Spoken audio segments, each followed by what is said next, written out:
bolehkah kita mendoakan yang jelek-jelek kepada orang yang menyakiti kita, Ustaz? Dan bolehkah kita bersyukur kepada Allah bila dikabulkan? Terima kasih sebelumnya. Apa yang mau didapat? Ya, kita share satu aja ya. Dalam Al-Quran itu ada ayat di Al-Quran surah ketiga Ali Imran ayat 128 sampai 129. Jadi saya berikan gambaran kisahnya dulu.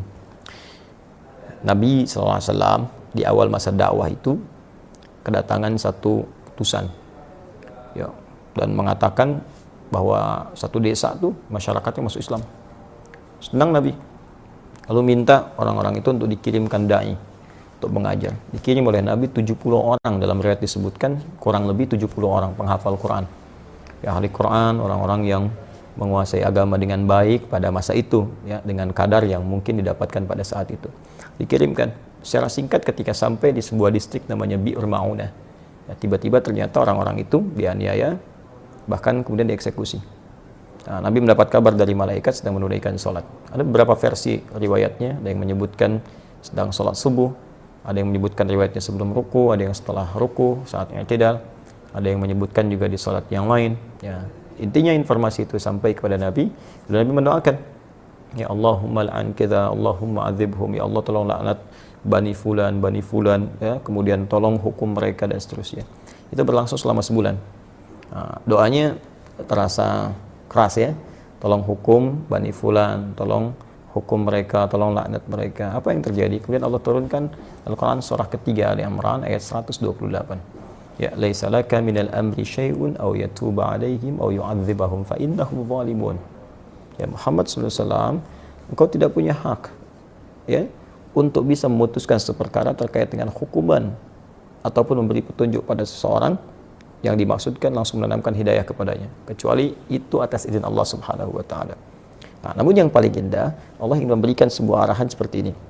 Ya, ini sifat maksum Nabi. Jadi ini bagian dari sifat maksum Nabi yang kalau di situ ada sesuatu yang kurang tepat, Allah luruskan. Berhak Nabi meminta. Ya, berhak Nabi meminta. Ya Allah, hukum si fulan, berikan hukuman si fulan, berhak. Tapi Allah berikan suatu arahan yang lain dengan hikmah tertentu.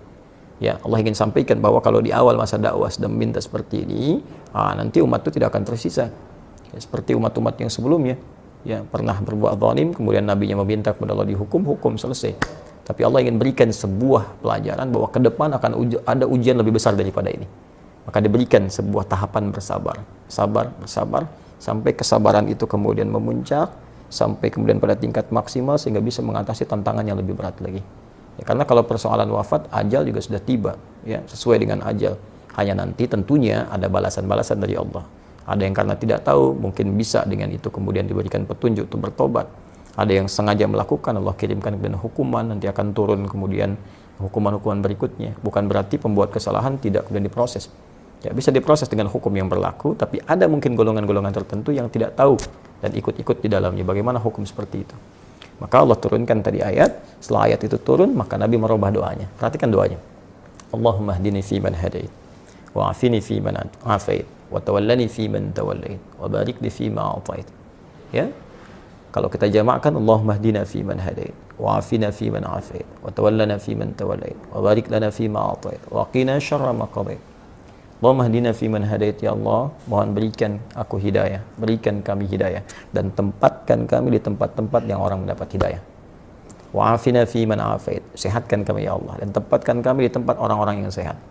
Jadi, kalau Anda kerja di tempat orang sehat, Anda bertetangga dengan orang sehat, orang itu dapat hidayah, di kantor dapat hidayah, jadi baik orangnya.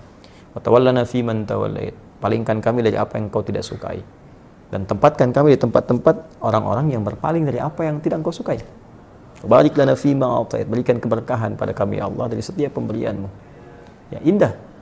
Ya, wa qina syarra ma qadait, dan jauhkan kami dari segala keburukan ya Allah, segala keburukan yang mungkin kami dapatkan dalam kehidupan. Ya, Engkau telah tetapkan ini buruk, berikan kami kemampuan untuk menghindarinya. Jadi berubahlah ke arah doa-doa itu, jadi baik, jadi baik, jadi baik. Itu yang telah kemudian dikenal dengan doa kunut. Ya, berarti permintaan pada segala hal yang bernilai ketaatan kepada Allah yang sifatnya baik-baik. Jadi kalau Allah saja mengarahkan Nabi untuk mendoakan perilaku buruk dengan kebaikan, maka kita lebih layak untuk mengikuti tuntunan Nabi SAW. Kita doakan yang baik.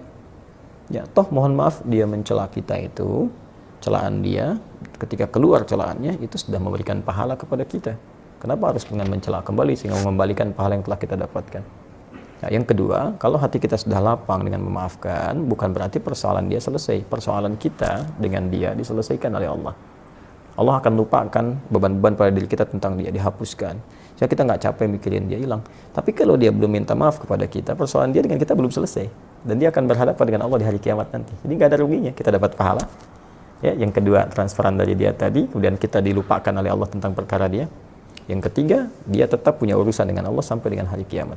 Dan berita baiknya, jika Anda mampu melapangkan hati untuk memaafkan orang lain pada hal yang terkait dengan pribadi Anda, dan tidak terkait dengan turunan hukum yang lain. Ya, turunan hukum maksudnya kalau utang, ya, kalau memaafkan itu bukan berarti utangnya lunas. Ya, tetap kita maafkan, misalnya berlaku kelirunya, utangnya tetap kemudian diselesaikan. Kecuali kalau Anda ingin bersedekah. Ya, atau orang misalnya melakukan tindakan kriminal yang dahsyat, kita maafkan. Ya, maaf, tapi kriminal itu tetap diproses untuk memberikan pembelajaran hukum. Kalau secara hukum itu harus diselesaikan. Nah, kalau Anda bisa lapangkan hati seperti ini, maka Allah janjikan di Quran surah ketiga Ali Imran ayat 133 sampai 134. Wasari'u ila magfiratin min rabbikum wa jannatin 'arduha as-samawati wal ardu uiddat lil muttaqin.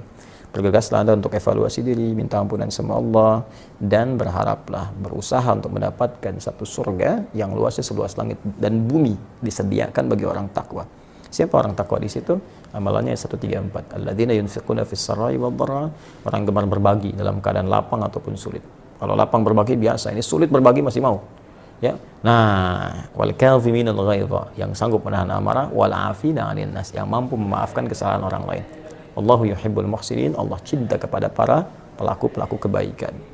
Barangkali Anda lulus ujian yang lain, ujian sholat bagus, zakat bagus, tapi Allah ingin menguji Anda dengan hadiah terbesar, yaitu surga seluas langit dan bumi. Dapatkan itu, dan disitulah kesempatannya. Kalau hadiahnya kecil, mungkin ujiannya kecil. Hadiahnya power bank, mungkin ujiannya kecil. Tapi hadiahnya surga, setiap yang didambakan, masa harus tantangannya ringan. Semoga Allah memuliakan kita. Terima kasih. Assalamualaikum warahmatullahi wabarakatuh.